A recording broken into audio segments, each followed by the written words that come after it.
All right.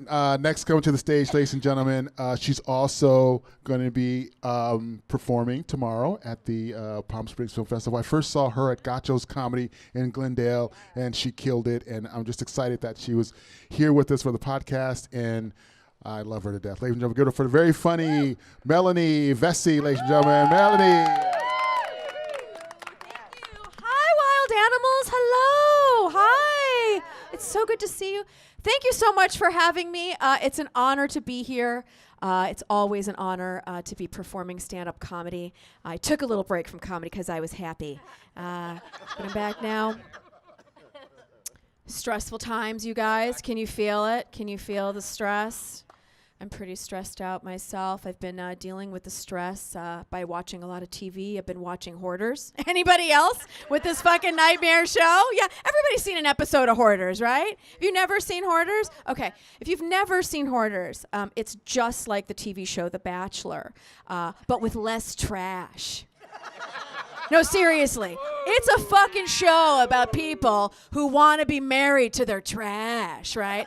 And then there's this real family there that's crying like a fucking side bitch, right? Then there's this therapist there that's talking to the hoarder, that's telling them, hey, you could choose your family or you could choose trash, right? And then there's this hoarder that's totally like, oh, I'm not sure. What do I choose? You know, can I buy a vowel? Can I get a lifeline? Like, how do I win this show? You know.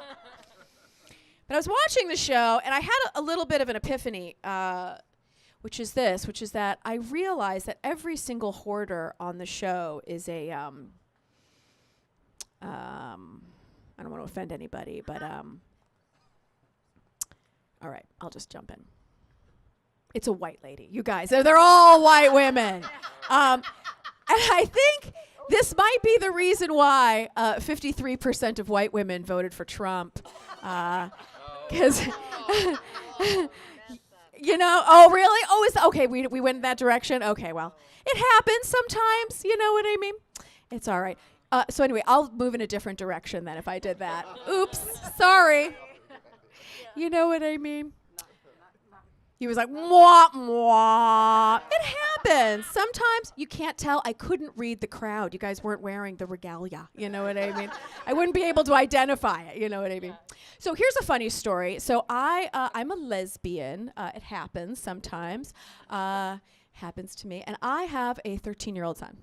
And my son goes to this super fancy school. And he's 13 years old. And he's already had 3 years of sex ed, which I think is actually amazing, right? Because I think sex ed, you need to have these conversations, you need to be talking with these people, right? But all of the sex ed that they're getting is very like heteronormative. It's very like penises and vaginas and baby making and things of that sort. They don't talk a lot about like gay sex, no butt sex or scissoring or anything like that. But I did have to explain lesbian sex, and this is how that went, right? So my son's a gamer. You guys aren't gamers, right? Does anybody here play any video games? Yeah, okay, it's totally. Oh, somebody! He was like, I heard a gamer over there. Work! I love it! Yay! Okay, so my son was on his computer, right? And he was playing Minecraft, and it all starts very innocently. But he was on my wife's computer, which is a Mac, and the instant message was on. Hi. So he could see all of my conversations, all of my text messages to my wife, right? And we're just texting each other, right? And it all starts very innocently. And I'm like, what's happening this weekend? Boop. He could see it. And I go, what's for dinner? Boop. He could see it. And then I said, hey, thanks for fucking me last night. That's all I said, right? Because when you're having forever married sex, you know what I mean? Sometimes you just got to put a little tip in the jar. You know what I mean? Sometimes you just got to be like, hey, thanks for fucking me. Don't stop what you're doing. That's really great. Don't stop. Don't stop what you're doing. Thanks for fucking me last night, right? But the second that I sent that text message, like, thanks for fucking me last night, right? I press send, and it goes up to a fucking satellite space, down into my son's room, and goes boop, and he goes, Mom! And I'm like, oh my God, I broke the baby. Oh my God. Because I don't know what your sex ed was? My sex ed was listening to my mom have sex with her 4 husbands, which will turn you gay in a fucking heartbeat. You know what I mean? Like, I have so much fucking trauma around that. You know what I mean? Like, I'm just a smooth unit down there. I'm like, yeah, sure, I married this lady, but we don't do anything. We don't touch. We don't have sex. We don't do anything, right? So he comes in, and I'm freaking out. And he comes in, and he's like, calm down. Calm down. I know what that means, right? And I'm like, oh my God, he's assuring me he knows what fucking means. And I'm like, oh my God, I'm freaking out, right? And I was like, okay. So finally he goes, I have a question for you. So is that like possible? And I'm like, oh, okay. So I had to explain penetration to him, right? But I didn't want to blow his mind and tell him that we use toys, right? Like, I didn't want to be like, listen, your stepmom's a size queen. And and we both love big black cocks, you know what I mean? But not the ones that are attached to people. We like the ones that sleep in drawers, you know what I mean? Like, we're just like, hello, goodbye, hello, you know what I mean? Like, I didn't want to freak him out too much, you know what I mean? So then he was like, well, what do you use? And I was like, well, we use our hands. And he goes,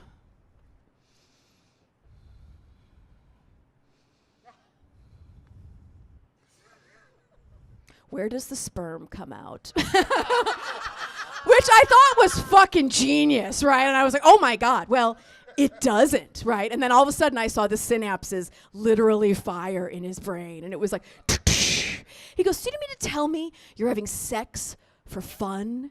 And I go, yeah, all the time. And he goes, question. Anyone ever put a cucumber up there?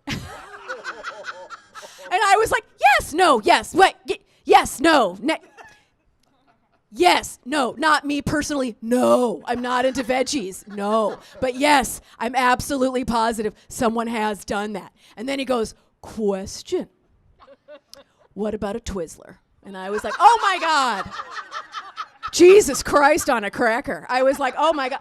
I was like, yeah, I'm pretty sure someone's done that, and that does sound delicious, right? And then he goes, question. And I go, stop right there. There are 7.4 billion people on the planet. Like, whatever you can think of, it's been done, right? And there's an x-ray of it on Google. You know what I mean? like light bulbs, you know, cans of decaf coffee, raccoons, you know, it's all just been up there. You know what I mean? So yeah, that was pretty fucking exciting. And the thing about that is, it's funny because I'm with all of these, like, you know, super, super straight moms at my kids' school, and they're always like, the birds and the bees talk, the birds and the bees talk. How do I do it? When do I do it? Like, they're always just having a fucking cow about it, right? And I'm totally like, try the cucumber Twizzler talk, okay, bitch? Like, you don't even know how fucking easy you've got it, okay? You guys have been great. I'm Melanie Vesey. Thank you so much. Come on down. Good job. One more time, Melanie, ladies and gentlemen. One more time. That's it.